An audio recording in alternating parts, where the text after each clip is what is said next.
Vivemos numa época fascinante e às vezes confusa. Outro dia comentei com um dos meus netos que ia revisar o texto do meu discurso para a conferência geral. Pela expressão do rosto, percebi que ele ficou confuso. Você vai enviar seu discurso por e-mail? Perguntou ele. Achei que você tivesse que fazê-lo pessoalmente do centro de conferências. Embora para alguns seja mais fácil enviar o discurso, sou grato pela oportunidade de falar a vocês hoje, porque tenho uma mensagem que julgo ser importante para aquele meu neto, bem como para meus outros netos e para toda a juventude da igreja. Há anos, quando eu tinha uma empresa, aprendi uma lição que me custou muito caro, porque não ouvi com atenção o conselho do meu pai. Nem tampouco atentei para os sussurros do Espírito, dando-me a orientação do Pai Celestial. Meu pai e eu trabalhávamos no ramo automobilístico e a companhia Ford Motor estava procurando distribuidores para vender sua nova linha de carros. Os executivos da Ford convidaram meu pai e a mim para uma exposição de pré-estreia do que eles achavam que seria um produto de sucesso espetacular. Quando vimos os carros, meu pai, que tinha mais de 35 anos de experiência no negócio, aconselhou-me a não entrar como distribuidor. Mas o pessoal da Ford foi muito persuasivo e decidi tornar-me o primeiro distribuidor do Edsel em Salt Lake City. De fato, fui o último. Se vocês não sabem o que é um Edsel, perguntem ao seu avô. Ele vai lhes contar. O Edsel foi um fiasco de vendas. Vejam que há uma grande lição para todos nessa experiência. Quando vocês estão dispostos a ouvir e aprender, alguns dos ensinamentos mais significativos da vida vêm daqueles que viveram antes de vocês. Eles trilharam o caminho que vocês estão trilhando e passaram por muitas das coisas que vocês estão passando. Se vocês os ouvirem e seguirem seus conselhos, eles vão ajudá-los a fazer escolhas que vão beneficiá-los e trazer-lhes bênçãos e também guiá-los para que não tomem decisões que possam destruí-los. Ao levarem em consideração seus pais e outros que nasceram antes de vocês, encontrarão exemplos de fé, compromisso, trabalho árduo, dedicação e sacrifício, que vocês deveriam esforçar-se por copiar. É difícil imaginar uma situação em que não valeria a pena considerar as experiências dos outros e aprender com elas. Muitas profissões exigem períodos de estágio, em que os futuros profissionais observam os veteranos mais tarimbados para aprender com os anos de experiência e com a sabedoria que eles acumularam. Os novatos nos esportes profissionais sentam-se no banco e aprendem observando os jogadores mais experientes. Os novos missionários trabalham com um companheiro sênior cuja experiência ajuda o novo missionário a aprender a maneira correta de servir ao Senhor de modo eficaz. Claro que há momentos em que não temos escolha, e só nos resta aventurar-nos sozinhos e fazer o melhor possível para resolver as coisas enquanto seguimos em frente. Por exemplo, não há muitos da minha geração cuja experiência seja útil quando se trata das tecnologias mais modernas. Quando temos problemas com a tecnologia moderna, devemos procurar alguém que saiba mais do que nós. O que geralmente significa perguntar a um de vocês jovens. Minha mensagem e testemunho a vocês hoje, meus jovens amigos, é a de que, para as perguntas mais importantes de sua vida eterna, há respostas nas Escrituras e nas palavras e testemunhos dos apóstolos e profetas. O fato de essas palavras virem em grande parte de homens mais velhos, do passado e do presente, não as torna menos relevantes. Na verdade, faz com que suas palavras sejam ainda mais valiosas para vocês, porque vêm de pessoas que aprenderam muito durante anos de vida reta e justa. Há um ditado famoso atribuído a George Santayana. Provavelmente vocês já o ouviram. Os que não conseguem lembrar do passado estão condenados a repeti-lo. Na verdade, há muitas variações dessa citação, incluindo esta. Aqueles que não se lembram do passado são amaldiçoados com a sina de repeti-lo. Mas sejam quais forem os termos exatos, o significado é profundo. Há grandes lições a serem aprendidas com o passado. E vocês devem aprendê-las para que não esgotem suas forças espirituais, repetindo os erros e as más escolhas feitas anteriormente. Não é preciso ser santo dos últimos dias, não é preciso nem ser religioso para ver o padrão que se repete na história da vida dos filhos de Deus, conforme registrado no Velho Testamento. Vemos repetir-se muitas e muitas vezes o ciclo da retidão e iniquidade. Da mesma forma, o livro de Mórmon registra que as civilizações antigas deste continente seguiram exatamente o mesmo padrão. Retidão seguida de prosperidade, seguida de conforto material, seguida de ambição, depois de orgulho, depois de iniquidade e colapso dos padrões morais, até que o povo atraía calamidades sobre si suficientes para levá-los à humildade, ao arrependimento e à mudança. No período relativamente pequeno dos anos que abrangem o Novo Testamento, o padrão histórico se repete. Dessa vez, as pessoas voltaram-se contra Cristo e seus apóstolos. E o colapso foi de tamanha proporção que ocorreu uma grande apostasia, levando a séculos de estagnação espiritual e ignorância, conhecidos como a Idade das Trevas. Agora preciso ser bastante claro a respeito desses períodos historicamente recorrentes de apostasia e a escuridão espiritual. Nosso Pai Celestial ama todos os seus filhos e quer que todos tenham as bênçãos do Evangelho dele em sua vida. A luz espiritual não se perde porque Deus vira as costas para seus filhos. Ela ocorre como resultado de seus filhos virarem as costas para ele coletivamente. A escuridão espiritual é uma consequência natural das más escolhas feitas por indivíduos, comunidades, países e civilizações inteiras. Isso tem sido provado inúmeras vezes no decorrer do tempo.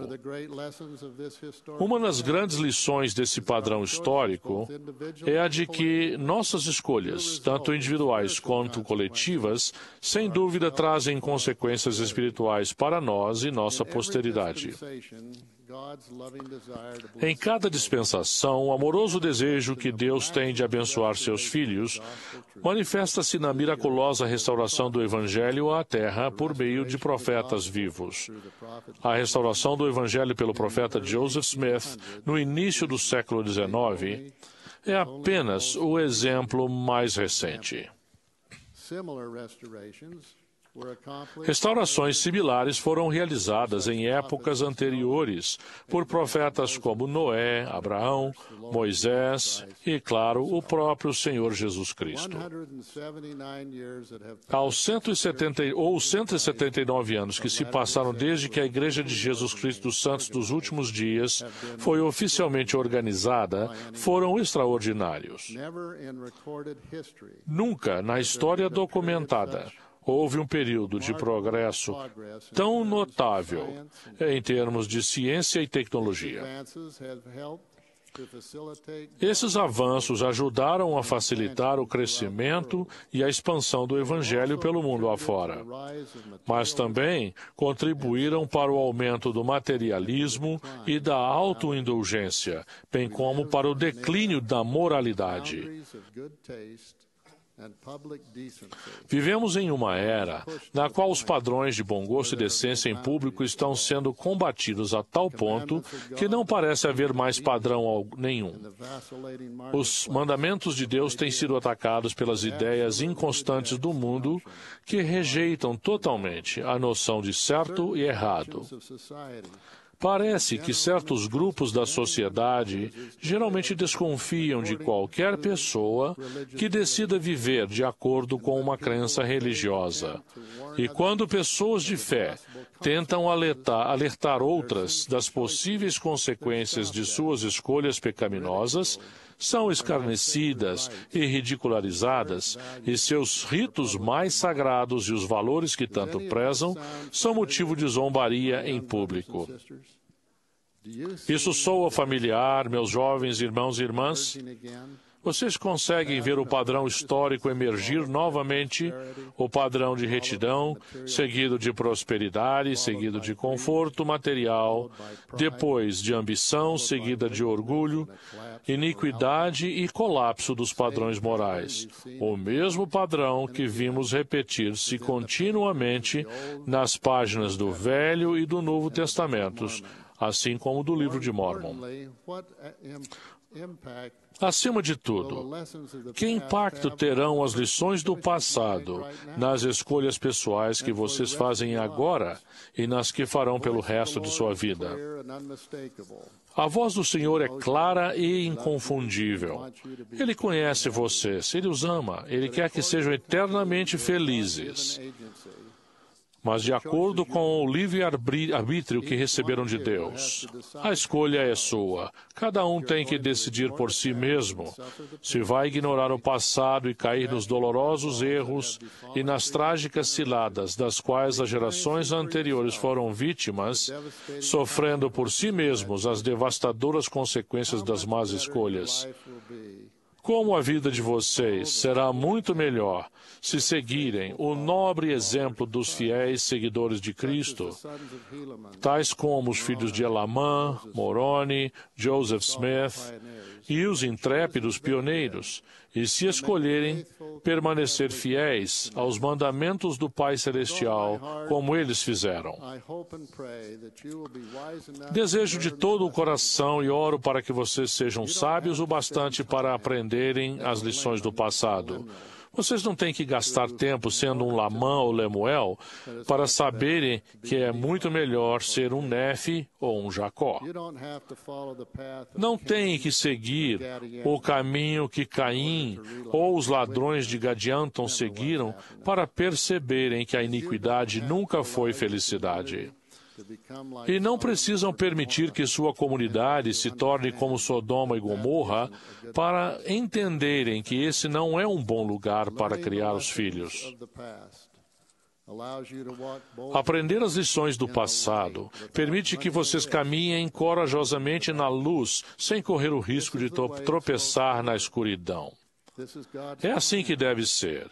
Este é o plano de Deus. O pai e a mãe, o avô e a avó, ensinando seus filhos e netos, e os filhos aprendendo com eles, e depois sendo uma geração mais justa, vivendo suas próprias experiências e tendo as próprias oportunidades. Aprender as lições do passado permite que vocês desenvolvam um testemunho sobre o sólido alicerce da obediência, da fé e do testemunho do Espírito. É claro que não é suficiente aprender essas lições como se fossem apenas história e cultura. Aprender os nomes, as datas e a sequência dos eventos do texto não vão ajudar muito, a não ser que o significado e a mensagem estejam escritos em seu coração. Nutridas pelo testemunho e regadas pela fé, as lições do passado podem criar raízes em seu coração e tornar-se uma parte vital de quem vocês são. No final, o que realmente importa, como sempre, é a sua própria fé e testemunho. É isso que faz a diferença, meus jovens irmãos e irmãs. É assim que vocês sabem. É assim que vocês evitam os erros do passado e elevam sua espiritualidade para o nível seguinte. Se vocês estiverem abertos e receptivos aos sussurros do Espírito Santo em sua vida, entenderão as lições do passado, e elas serão gravadas em sua alma pelo poder de seu testemunho. E como vocês adquirem um testemunho assim? Bom, não existe nenhuma nova tecnologia para isso, nem jamais haverá. Não dá para pesquisar no Google sobre como ganhar um testemunho. Não podem adquirir fé enviando uma mensagem de texto. Vocês ganham um testemunho forte, capaz de mudar sua vida do mesmo jeito de sempre. O processo não mudou. Ele vem com o desejo, o estudo, a oração, a obediência e o serviço. É por isso que os ensinamentos dos profetas e apóstolos no passado e no presente são tão relevantes em sua vida hoje, como sempre o foram. Oro para que vocês encontrem alegria e felicidade no futuro, aprendendo as grandes e eternas lições do passado. É a minha oração por todos vocês, por meus netos e por todos os jovens da igreja, onde quer que estejam. Isso eu ofereço em nome de Jesus Cristo. Amém.